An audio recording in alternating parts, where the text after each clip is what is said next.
മറ്റത്തൂരിൽ BJP. പിന്തുണ നൽകിയത് കോൺഗ്രസിൽ നിന്ന് രാജിവെച്ച് വന്നവർക്കാണെന്ന് എറണാകുളം മേഖലാ പ്രസിഡന്റ് എ. നാഗേഷ്. 25 വർഷത്തെ CPIM-ന്റെ കുത്തക ഭരണം അവസാനിപ്പിക്കുകയായിരുന്നു ലക്ഷ്യം. ആരെയും ബി.ജെ.പിയിലേക്ക് ക്ഷണിച്ചിട്ടില്ലെന്നും കോൺഗ്രസിനും CPIM-നും എതിരായ പോരാട്ടം തുടരുമെന്നും എ. നാഗേഷ് പറഞ്ഞു. ഇന്ത്യൻ നാഷണൽ കോൺഗ്രസ് അടക്കമുള്ള UDF-നും CPM അടക്കമുള്ള LDF-നും ഒരു കാരണവശാലും പിന്തുണ നൽകില്ല എന്ന് BJPയുടെ നിലപാട് വളരെ കൃത്യമായി പാലിച്ചിട്ടുണ്ട്. മറ്റത്തൂര് ഭാരതീയ ജനതാ പാർട്ടിയെ സംബന്ധിച്ച് ഇന്ത്യൻ നാഷണൽ കോൺഗ്രസിൽ നിന്ന് രാജിവെച്ച ആളുകൾ സ്വതന്ത്ര ഒരു പ്രസിഡന്റിനെ കൊണ്ടുവന്ന സമയത്ത് ഭാരതീയ ജനതാ പാർട്ടി അതിനെ പിന്തുണയ്ക്കാൻ തയ്യാറായി.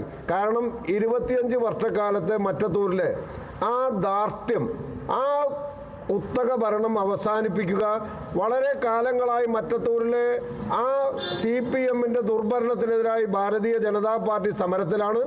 അതിൻ്റെ കൃത്യമായ പകവീട്ടൽ എന്ന് വേണമെങ്കിൽ സൂചിപ്പിക്കാം ഞങ്ങൾ നടപ്പാക്കിയിട്ടുള്ളത്. എന്തായാലും CPM-നോ കോൺഗ്രസിനോ അനുകൂലമായ ഒരു നിലപാടും ഭാരതീയ ജനതാ പാർട്ടി എടുത്തിട്ടില്ല.